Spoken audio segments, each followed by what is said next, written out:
Assalamu alaikum to everyone. In the name of Allah, most gracious, most merciful, most beneficial. I am Rasil ibn Sabr with this class. বন্ধুরা, আমাদের part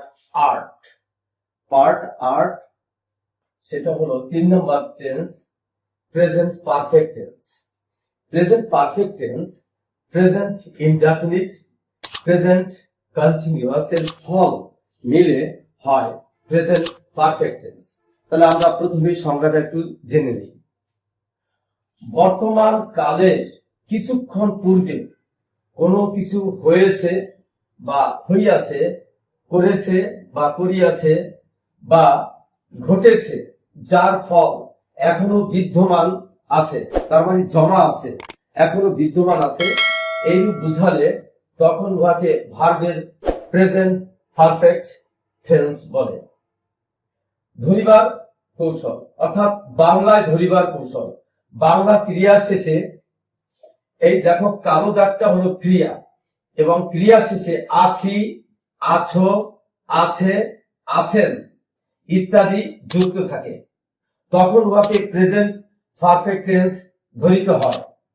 example: দেখি আছি, দেখি আছি, লিখি আছি, করি আছি বা করেছি, খাইয়াছি বা খেয়েছি। ঠিক তেমনি ভাবে এটাও দেখেছি, লিখেছি, দেখিয়াছি, লিখিয়াছি বা লিখেছি, করিয়াছি বা করেছি, খাইয়াছি বা খেয়েছি। এই দেখো ক্রিয়া শেষে আসি বা ছি, এই যে ছি বা আসি, আসি, আসি যুক্ত থাকে। বাংলা ক্রিয়া শেষে যদি আসি, আসো, আসেন এইগুলি যুক্ত থাকে, তাহলে সেটা প্রেজেন্ট পারফেক্ট টেন্স ধরিত হয়। বন্ধুরা, যেহেতু ক্রিয়া শেষে আসি, আসো, আসেন ইত্যাদি যুক্ত থাকে, এখন আমরা আসি এবং আসন ব্যাপারে আমরা একটু সিলসিলা বিশ্লেষণ করব, যাতে আমরা এই টেন্সটি অতি সহজে মনে রাখতে পারি। আবার দেখো আছি, আছো, আছে, আছেন, এটা কিন্তু একটা সম্পূর্ণ একটা ওয়ার্ড, এটার মধ্যে কোনো কিছু আর নাই, এটা নিজেই একটা সম্পূর্ণ ওয়ার্ড।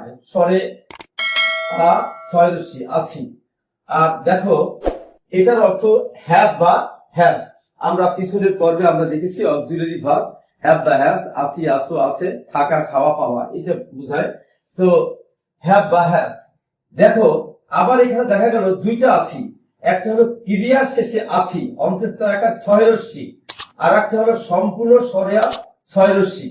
তাহলে আছি, ক্রিয়া যোগ আছি, ক্রিয়া যোগ আছে, ক্রিয়া যোগ আছেন, ঠিক এমনি ভাবে।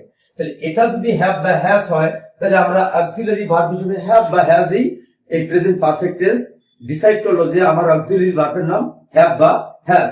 তাহলে দেখো এই ভার্বটা, এই ক্রিয়া, ক্রিয়া মানে হলো এই প্রিন্সিপাল ভার্ব, আর এই আসি, আছে, আছেন এটা হলো হ্যাভ বা হ্যাজ। তাহলে এটা হলো প্রিন্সিপাল ভার্ব আর এটা হলো অক্সিলারি ভার্ব। হ্যাভ বা হ্যাজ এখানে অক্সিলারি ভার্ব। আমরা এদিকে একটু আসি। অক্সিলারি ভার্ব প্রিন্সিপাল ভার্বের পূর্বে বসে। আমাদের অক্সিলারি ভার্বের মধ্যে পার্ট 2 তে বলা আছে যে অক্সিলারি ভার্ব প্রিন্সিপাল ভার্বের পূর্বে বসে। তাহলে আমরা পূর্বে বসালাম, এখান থেকে এনে হ্যাভ বা হ্যাজ, এখান থেকে এনে আমরা পূর্বে বসালাম, তারপরে এই প্রিন্সিপাল ভার্বটি বসালাম। এখন হ্যাভ বা হ্যাজ এর ধর্ম কি? তার পরবর্তী ভার্বটাকে, সে প্রিন্সিপাল ভার্বই হোক বা অন্য কোনো ভার্বই হোক, সেটা পাস্ট পার্টিসিপল ফর্ম করে। Is that clear? তাহলে দেখো এই প্রিন্সিপাল ভার্বটি হ্যাভ বা হ্যাজ কি করলো? এই হ্যাভ বা হ্যাজ প্রিন্সিপাল ভার্বটিকে পাস্ট পার্টিসিপল করলো। তাহলে পাস্ট পার্টিসিপল আমাদের এই প্রিন্সিপাল ভার্বটি পাস্ট পার্টিসিপল হলো। পাস্ট পার্টিসিপল পারফেক্ট টেন্স কে নির্দেশ করে। কোন টেন্স কে নির্দেশ করে? পারফেক্ট টেন্স কে নির্দেশ করে। ওকে, কারণ কি আমরা প্রিন্সিপাল ভার্বের 6টি ফর্মে আমরা দেখেছি পাস্ট পার্টিসিপল যে কোনো পারফেক্ট এবং প্যাসিভ ভয়েসের জন্য, তোমরা ওটা দেখবে অবশ্যই। তাহলে এটা পারফেক্ট টেন্স। কোন পারফেক্ট টেন্স আমরা এখনো জানি না, এখন দেখবো হ্যাভ বা হ্যাজ কোন ফর্মে আছে, হ্যাভ বা হ্যাজ প্রেজেন্ট ফর্মে আছে। সুতরাং এটা হলো present perfect tense. Is that clear? এবারে আমরা চলে আসব ইংরেজি গঠন প্রণালীতে। ইংরেজি গঠন প্রণালীতে হলো সাবজেক্টের পর তার নাম্বার ও পার্সন অনুযায়ী অক্সিলারি ভার্ব রূপে হ্যাভ বা হ্যাজ বসে এবং প্রিন্সিপাল ভার্বটি পাস্ট পার্টিসিপল হয়। এক নজরে একবার সাবজেক্ট হ্যাভ বা has according to person plus principal ভার্বটির পাস্ট পার্টিসিপল। তাহলে পাস্ট পার্টিসিপল মানে হচ্ছে যে কোনো পারফেক্ট। আমরা লিখলাম পারফেক্ট, এটা এখন কোন পারফেক্ট সেটা আমরা এখনো জানি না। হ্যাভ বা হ্যাজ ডিক্লেয়ার করলো, এটা প্রেজেন্ট ফর্মে আছে, সুতরাং এটা হলো প্রেজেন্ট পারফেক্ট টেন্স। আমরা এবারে চলে আসবো এক্সাম্পলসে। ক, আমি একটি গ্লাস ভাঙিয়াছি। আমরা ক্রিয়ার দিকে আমরা তাকাবো, আছি যুক্ত আছে, আছি তাহলে প্রেজেন্ট পারফেক্ট টেন্স। তাহলে সাবজেক্টের পরে হ্যাভ বা হ্যাজ বসবে, তাহলে আই এর পরে হ্যাভ বসে। আই হ্যাভ ব্রোকেন, এটা ব্রেক হলো ভাঙা, এটা পাস্ট পার্টিসিপল হলো broken. I have broken a glass. এখন এই ব্রোকেনটা পাস্ট পার্টিসিপল, এটা পারফেক্ট টেন্স। কোন পারফেক্ট?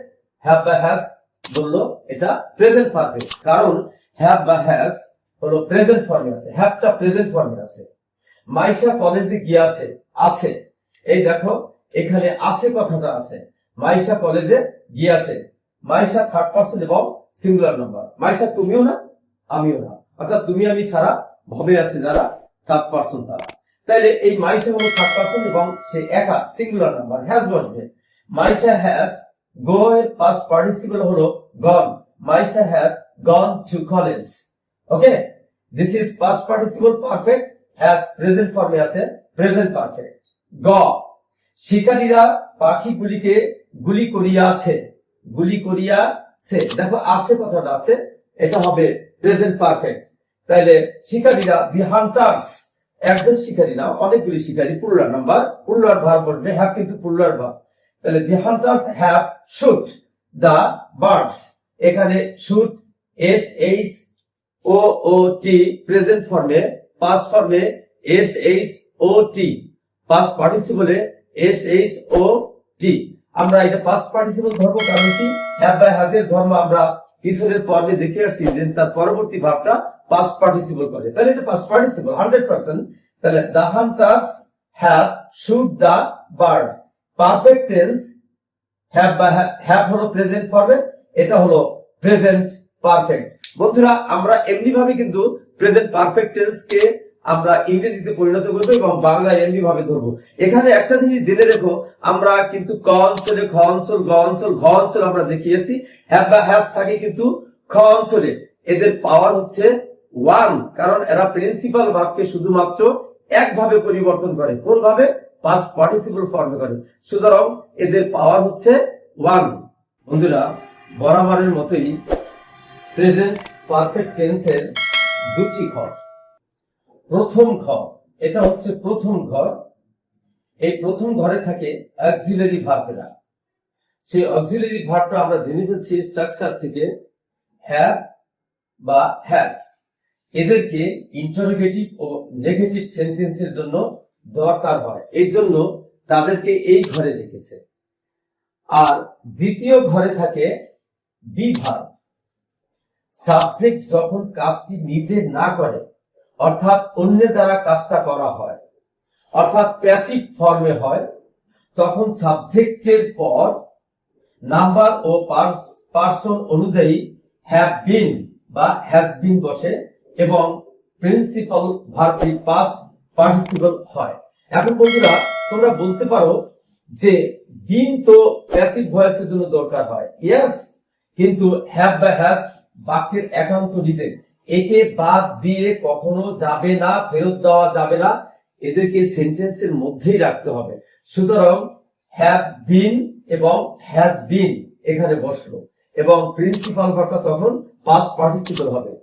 যে কোনো টেন্সেই প্যাসিভ ফর্মটা, প্যাসিভ ভয়েসে প্রিন্সিপাল ভার্বটি পাস্ট পার্টিসিপল করতে হয়। তো আমরা এই দুটি ঘরের উদাহরণ আমরা বোর্ডের মাধ্যমে আমরা এখন দেখাবো। বন্ধুরা, আমরাই বলেছিলাম যে বরাবরের মতোই প্রত্যেকটা টেন্সের দুটি ঘর আছে। তো প্রেজেন্ট পারফেক্ট টেন্সের দুটি ঘরে, প্রথম ঘরে থাকে কারা? Auxiliary verb. কিসের জন্য রেখেছে তাদেরকে? ইন্টারোগেটিভ এবং নেগেটিভ করার জন্য। তাহলে অক্সিলারি ভার্ব গুলি ছিল হ্যাভ বা হ্যাজ। তাহলে আমরা এক্সাম্পলসে যাই। প্রথম ঘরটির এক্সাম্পল হলো ক, তুমি কি একটি নতুন গাড়ি কিনিয়াছো? তুমি প্রথমে ক্রিয়ার দিকে তাকাও, আছো কথাটা আছে, তো এটা প্রেজেন্ট পারফেক্ট টেন্স। তাহলে ইন্টারোগেটিভ করতে হলে আমাদের ওই প্রথম ঘরে যেতে হবে হ্যাভ বা হ্যাজ এর কাছে। এখন আমরা কিভাবে বসাবো? আমরা স্ট্রাকচার আমরা দিয়েছি এখানে। আমরা ইন্টারোগেটিভ সেন্টেন্স গুলি আমরা বিস্তারিত দেখাবো, কিন্তু এখন আমরা একটু দেখাচ্ছি যে প্রথমে কি বসে? অক্সিলারি ভার্ব, তারপরে সাবজেক্ট, তারপরে প্রিন্সিপাল ভার্ব, সবশেষে নোট অফ ইন্টারোগেশন। তাইলে এখানে দেখো, তুমি কি একটি গাড়ি কিনিয়াছো, প্রেজেন্ট পারফেক্ট টেন্স। তাহলে অক্সিলারি ভার্ব কি আসবে? হ্যাভ আসবে। ইউ পূর্বে এবং পরে হ্যাভ বসে। হ্যাভ, তারপরে সাবজেক্ট হলো তুমি, ইউ, তারপরে কেনা ইংরেজি বাই, এটা পাস্ট পার্টিসিপল হবে বট, পাস্ট পার্টিসিপলের বট, এ নিউ কার। তাহলে কি হবে? Have you bought a new car, note of interrogation. Interrogative হয়ে গেল। আনিকা কি তার বাবার ছবি আঁকিয়া আছে? আগে আমরা টেন্স দেখবো কোন টেন্সে আছে, প্রেজেন্ট পারফেক্ট টেন্স। আবার চলে যাব আমরা প্রথম ঘরে, কারণ নেগেটিভ বা ইন্টারোগেটিভ করার জন্য হ্যাভ বা হ্যাজ বসে আছে। তাহলে হবে আনিকা থার্ড পারসন এবং সিঙ্গুলার নাম্বার, হ্যাজ বসবে, এটা singular verb. Has Anika drawn her father's picture, double possessive case আমরা পিছনে দেখিয়েছি। Anika has Anika drawn her father's picture, অর্থাৎ আনিকা কি তার বাবার ছবি আঁকিয়াছে। এবারে নেগেটিভে বলা হলো Anika has not ড্রন her father's picture, এটা নেগেটিভ হলো। আনিকা তার বাবার ছবি আঁকিয়াছে না বা আঁকেনি। তো এমনি ভাবে আমরা প্রথম ঘরের উদাহরণটা নিয়ে নিলাম। আমরা এভাবে বিশুদ্ধভাবে আমরা ইন্টারোগেটিভ সেন্টেন্স গুলি আমরা করব। এটা সঠিকভাবে বিশুদ্ধভাবে করতে পারলে, এবং তুমি হাতে করছো, এখন তুমি মুখে বলো, তোমার অটোমেটিকলি স্পোকেন হয়ে যাবে। আপনি সঠিক ভাবে তুমি ইংরেজি বলো। বন্ধুরা, এবারে আসবো আমরা দ্বিতীয় ঘরের উদাহরণের জন্য। দ্বিতীয় ঘরে থাকে বি ভার্ব, অর্থাৎ বি ভার্ব কেন রাখা হয়েছে? সাবজেক্ট যখন ওই সেন্টেন্সের কাজটি নিজে না করে, অর্থাৎ অন্যের দ্বারা করা হয়, অর্থাৎ প্যাসিভ ফর্মে থাকে, তখন সাবজেক্টের পর নাম্বার ও পার্সন অনুযায়ী যদি অক্সিলারি ভার্ব নিজের থেকে সে বসবে এবং ওই টেন্সের বি ভার্ব বসবে। তা প্রেজেন্ট পারফেক্ট টেন্সের অক্সিলারি ভার্বটা হলো হ্যাভ বা হ্যাজ, বাক্যের একান্ত নিজের সে বসবে এবং সেই অনুযায়ী তার টু বি ভার্বটা বসবে বিন।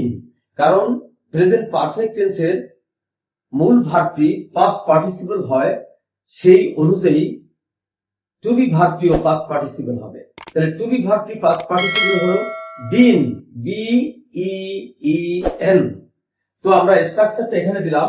সাবজেক্ট, এখানে লাল ক্রস যে দাগটা দেখছো, সাবজেক্ট নিজে কাজ করে না, এটা আমি ইনভ্যালিড দেখাইছি, সাবজেক্ট নিজে কাজটা করেনি। এখানে হ্যাভ বা হ্যাজ বসবে, তার অক্সিলারি ভার্ব বাক্যের একান্ত নিজের, এবং বি ভার্ব বসবে। তাহলে এই টেন্সের টু বি ভার্ব বিন, আর প্রিন্সিপাল ভার্বটি তো পাস্ট পার্টিসিপল হবেই। তাহলে এখন আমরা একটু বাংলায় চলে আসি। এই গাড়িটি কেনা হয়েছে।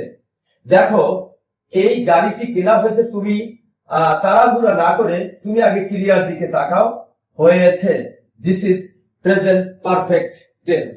তাহলে এই গাড়িটি মানে দিস কার, গাড়ি কখনো নিজে নিজে কিনতে পারে না, প্যাসিভ ফর্মে আছে। সুতরাং this car has been bought, this car has been bought. খ, কাপড়গুলি বর্ণাঢ্যদের মধ্যে, কাপড়গুলি বর্ণাঢ্যদের মধ্যে বিতরণ করা হয়েছে, বর্ণাঢ্যদের মধ্যে বিতরণ করা হয়েছে। আগে আমরা টেন্স মার্ক করি, এটা প্রেজেন্ট পারফেক্ট টেন্স। তাহলে এটা প্রেজেন্ট পারফেক্ট টেন্সে হ্যাভ বা হ্যাজ বসবে, এবং যেহেতু এটা প্যাসিভ ফর্ম তাহলে টু বি ভার্ব লাগবে, তাহলে বিন আছে, তাহলে হ্যাভ বিন বা হ্যাজ বিন। তাহলে ক্লথস, ক্লথস, ক্লথস কখনো বর্ণাঢ্যদের মধ্যে নিজে নিজে ডিস্ট্রিবিউটেড হতে পারে না। তাহলে বলা হলো clothes have been distributed among the flat affected people. বন্ধুরা, তোমরা আমাদের প্রতিটি ক্লাস তোমরা অনুসরণ করো। আমাদের চ্যানেলটি তো জানোই, রাফলস ইংলিশ গ্রামার হোম। তোমরা আমাদের এই চ্যানেলটি প্রতিনিয়ত অনুসরণ করো, স্টাডি করো, খাতা কলম নিয়ে তোমরা নোট করো, তোমরা কমেন্ট করো। কমেন্টের উত্তর আমি কমেন্টের মাধ্যমেই আমি দেব, এবং তোমরা সাবস্ক্রাইব অবশ্যই করবে এবং শেয়ার করো, যাতে অন্যরা একটু দেখতে পারে, তোমাদের দ্বারা একটু উপকৃত হোক। তো আমি আগামী পর্ব চলে আসবো আমরা পার্ট 9-এ, present perfect continuous tense. A lot of thanks for watching my video. Khuda Hafiz.